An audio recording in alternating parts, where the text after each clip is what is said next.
అమ్మ స్ట్రెస్ ఇదొక్కటి ఒక పెద్ద పాయింట్. పదం చిన్నదే కానీ దీనివల్ల వచ్చే సమస్యలు చాలా ఎక్కువగా కనిపిస్తున్నాయి. ఈ స్ట్రెస్ నుంచి బయటపడాలంటే యోగా నేర్చుకోవాలా, లేకపోతే మెడిటేషన్కి ఆశ్రయించాలా, లేదా యోగ ముద్ర, ఈ మూడిట్లో మేము దేన్ని ఫాలో అయితే వీటి నుంచి బయటపడగలుగుతాం? నేను చాలాసార్లు దీని గురించి చెప్పాను. మీరే కాదు, అందరూ మళ్ళీ ఇలానే ప్రశ్న వేస్తారు. మెడిటేషన్ యోగాలో ఒక భాగం, ముద్రలు యోగాలో ఒక భాగం, ప్రాణాయామం యోగాలో ఒక భాగం, ఆసనాలు యోగాలో ఒక భాగం. ఇవన్నీ కలిస్తేనే యోగా అని అంటారు.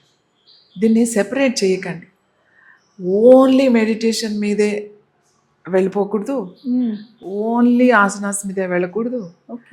వాళ్ళ కండిషన్ బట్టి, వాళ్ళ పరిస్థితులను బట్టి ఎలా అనేది డిజైన్ చేసేది ఒక ఎక్స్పర్ట్, అంటే యోగా టీచర్స్ ఉంటారు కదా, నిపుణులు, వాళ్ళతో మాట్లాడి చేయాలి. ఇప్పుడు మీరు అన్నట్టుగా స్ట్రెస్ చాలా ఎక్కువగా ఉంది. ఈ స్ట్రెస్ చిన్న పిల్లల నుంచి ఉంది. స్కూల్కి వెళ్తున్నప్పటి నుంచి వాడికి స్ట్రెస్ స్టార్ట్ అవుతుంది. ఎప్పటి వరకు అంటే వాడు పోయే వరకు ఈ స్ట్రెస్ కంటిన్యూ అవుతుంది. ఏ స్థాయిలో ఉండే వాళ్ళకి స్ట్రెస్ ఆ స్థాయిలో ఉంది. స్ట్రెస్ అనేది ఒక మనిషికి ఎప్పుడూ ఉండాలి. స్ట్రెస్ లేకపోతే మనం ముందుకు వెళ్ళలేం. అలాగని మితిమీరిన స్ట్రెస్ ఉండకూడదు. ఇప్పుడు మనకి ఏ స్ట్రెస్ లేదనుకోండి, రిలాక్స్డ్గా ఉన్నాం అనుకోండి, రిలాక్స్డ్ ఉంటాం, ఏం పని చేయం. సో ఏదో ఒక గోల్, అంటే ఒక సంకల్పం తీసుకుని ఇది చేయాలి అనుకున్నప్పుడు దాని ప్రయత్నం చేసేటప్పుడు ఎన్నో ఆటంకాలు వస్తాయి, ఎన్నో ఒక్కొక్కసారి అవి సక్సెస్ అవ్వము, ఇవి నడుస్తూ ఉంటుంది, ఈ స్ట్రెస్ నడుస్తూ ఉంటుంది. ఇది పర్వాలేదు, స్ట్రెస్ ఉండాలి, ఆ స్ట్రెస్ మనం తట్టుకోగలము, ఆ స్ట్రెస్ ఉంటుంది. కానీ మితిమీరిన, మీ శక్తికి మించి మీరు చేయలేరు ఆ పని, కానీ నేను చేసేస్తాను అని చెప్పేసి మీరు ఆ నెత్తి మీద వేసుకుని అది విపరీతంగా అది చేయలేము అని తెలుసు, అక్కడికి వెళ్ళలేము అని తెలుసు, అది మనకు శక్తికి మించిన పని అని తెలుసు, అయినా కూడా మనం దాన్ని తీసుకుని ఎక్కువ ఎక్స్పెక్టేషన్స్ పెట్టుకుని వెళ్తాం కదా, అదంతా స్ట్రెస్సే. అంటే నువ్వు ఏదైనా ఎక్స్పెక్టేషన్స్ ఎక్కువగా ఉన్నప్పుడు అది స్ట్రెస్లోకే వెళ్ళిపోతాం.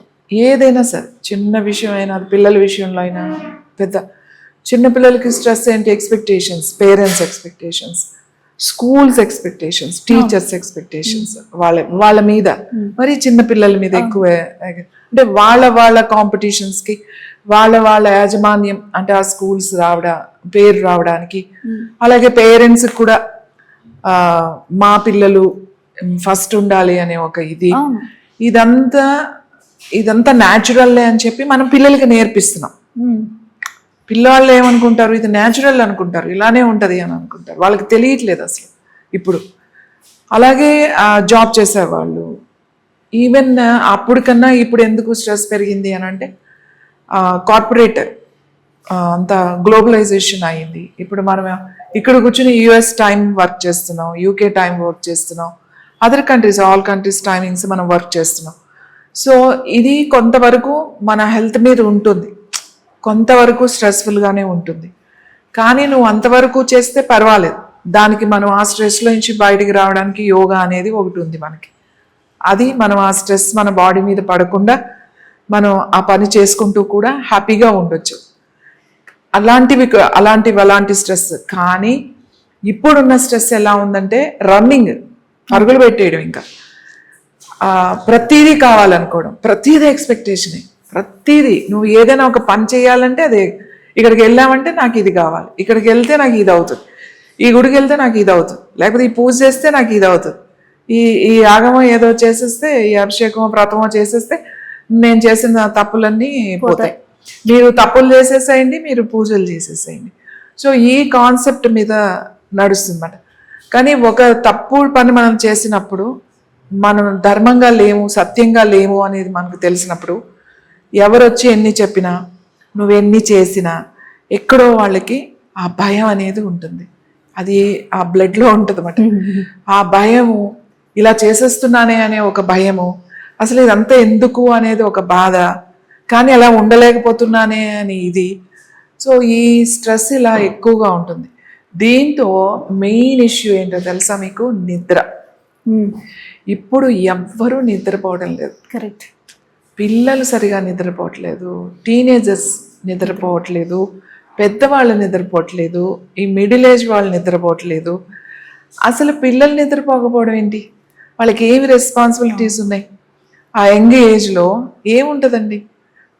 కాలేజ్కి వెళ్ళటం, లేకపోతే స్కూల్కి వెళ్ళటం, రావడం, చదువుకోవడం, లేకపోతే అంతే కదా. అది పెద్ద ఇదే ఉంది. అదేమి నువ్వు రాత్రి పగలు చదివేసే అంత సబ్జెక్ట్ వాళ్ళకి ఏముంది?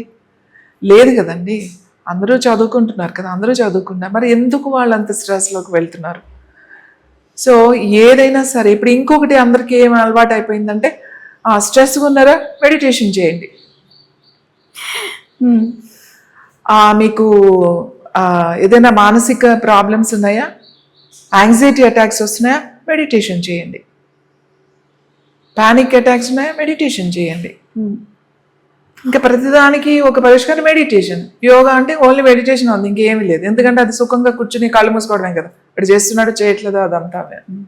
అది బాగుంది కాబట్టి అందరూ చేయొచ్చు, కాబట్టి ఎవరైనా చేయొచ్చు, కాబట్టి అందుకని మెడిటేషన్ చేయండి అని చెప్తున్నా. అంటే ఒక తాత్కాలిక ఉపశమనం అని చెప్తున్నారు కానీ రూట్ కాజ్ ఏంటి, అసలు కాజ్ ఏం చేయొద్దు అనేది తెలియట్లేదు. అసలు ఎక్కడ వీడికి స్టార్ట్ అయింది, ఎందుకు వీడు స్ట్రెస్ తీసుకుంటున్నాడు అనేది వాళ్ళకి అర్థం కావాలి అని అంటే, అది ఒట్టిగా మెడిటేషన్లో కూర్చుంటే అదేం జరగదు. బాగానే ఉంటుంది, మెడిటేషన్లో రిలాక్స్డ్గా ఉంటారు, కాస్త బాగుంటుంది, కొంచెం నిద్ర పట్టొచ్చేమో, మళ్ళీ అది మానేసి మళ్ళీ నిద్ర ఉండదు. అలా కాదు. అసలు ఎక్కడ నీకు అంత స్ట్రెస్ తీసుకున్నావు, నీకు ఎందుకు డోపమిన్ రిలీజ్ అవ్వట్లేదు, ఎందుకు నీకు మెలటోనిన్ రిలీజ్ అవ్వట్లేదు, ఎందుకు నీకు హార్మోన్స్ అసలు రిలీజ్ అవ్వట్లేదు, ఎడ్రినల్ గ్లాండ్స్ సరిగ్గా పనిచేయట్లేదు, డైజెస్టివ్ సిస్టమ్ సరిగ్గా పనిచేయట్లేదు, ఎలిమినేషన్ సిస్టమ్ సరిగ్గా పనిచేయట్లేదు. చిన్న ఏజ్లో, ఒక ఏజ్ వచ్చిన తర్వాత అంటే అది వేరే అనుకుందాం. నేను చెప్పేదంతా ఈ చిన్న వయసు వాళ్ళకి. ఎందుకు అమ్మాయిలకి మీకు పీరియడ్స్ ప్రాబ్లమ్స్ ఇంత 10th ఇంటర్మీడియట్లోకి వచ్చేసరికి మీకు పీసీఓడి ఏంటి ప్రాబ్లమ్స్, అసలు ఈ ఎందుకు ఇంత ఒబెసిటీ, తర్వాత లేకపోతే ఓవర్ కాన్షియస్ అంటే ఓవర్ డైట్, న్యూట్రిషన్ ఫుడ్, రకరకాల యాడ్స్, రకరకాల ఇది ఏదైనా అతిగా చేయడం, అతి మట్ట తింటే విపరీతంగా తినడం, లేకపోతే అస్సలు తినకపోవడం, లేదా అసలు న్యూట్రిషన్ ఫుడ్డే తినకపోవడం, ఓన్లీ అవుట్ సైడ్ ఫుడ్డే తినడం. సో ఈ అన్ని విషయాలు ఇవన్నీ స్ట్రెస్ కారణం అండి. ఒకటే రీజన్ కాదు, లైఫ్ స్టైల్ మారింది, ఎడ్యుకేషన్ విద్యా విధానం మారిపోయింది. అందరూ కూడా పరిగెట్టేస్తున్నారు అంతే. ఎక్కడికి పరిగెడుతున్నారు, ఎక్కడి వరకు పరిగెడతారు, ఎక్కడ ఆగాలి కదా నువ్వు. సో అంత time time time time time అనుకుంటూ, టైం లేదు అనుకుంటూ, నువ్వు టైంలో లేకుండా, నువ్వు టైంకి వ్యతిరేకంగా నువ్వు కనుక పరిగెడితే నువ్వు ఎక్కడ కాదు వెనక్కే పోతావు, ముందుకు వెళ్ళేది ఏముండదు. ఎప్పుడు టైంలో ఉండాలి మనం, టైంలో ఉండాలి, టైంతో పాటే నడవాలి మనం. అదే మనల్ని ముందుకు తీసుకెళ్తుంది. సో యోగాలో ఇలాంటి ఇష్యూస్ ఉన్నప్పుడు ముఖ్యంగా నిద్ర ఇష్యూ అనేది చాలా చాలా చాలా పెద్ద ఇష్యూ అండి. ఈ నిద్రపోవాలి అని అంటే ఫస్ట్ ఎక్కడి నుంచి స్టార్ట్ అవుతుంది, వాడు ఏం ఆలోచిస్తున్నాడు, వాళ్ళతో మనం మాట్లాడాలి. ఏ ఏజ్ వాళ్ళైనా సరే వాళ్ళకి ఏం ఇష్యూస్ ఉన్నాయి, ఏం మెడికేషన్స్ ఉన్నాయి, అదర్ ఇష్యూస్ ఏమన్నా ఉన్నాయా, దానికి క్లెన్జింగ్ స్టార్ట్ చేయాలా, ఏం హెర్బల్స్ ఇవ్వాలి, వాళ్ళకి కాంబినేషన్ ఉంటాయి కొన్ని, అవి మనం చెప్తాం. ఇప్పుడు సపోజ్ వాళ్ళు ఇంకా వేరే అదర్ ఇష్యూస్ ఉన్నాయి, బీపీ ఉంది, డయాబెటీస్ ఉంది, మళ్ళీ స్లీప్ లేదు, ఇట్లాంటివి కూడా ఉంటాయి. కొంతమందికి అవి ఏమీ లేదు, ఓన్లీ స్లీప్, అది ఒకటే మాకు లేదు. సో వాళ్ళు అసలు డిటాక్స్ అవుతుందా, బాడీ డిటాక్స్ కాదు, ఈవెన్ మెంటల్గా డిటాక్స్ ఇస్ వెరీ ఇంపార్టెంట్.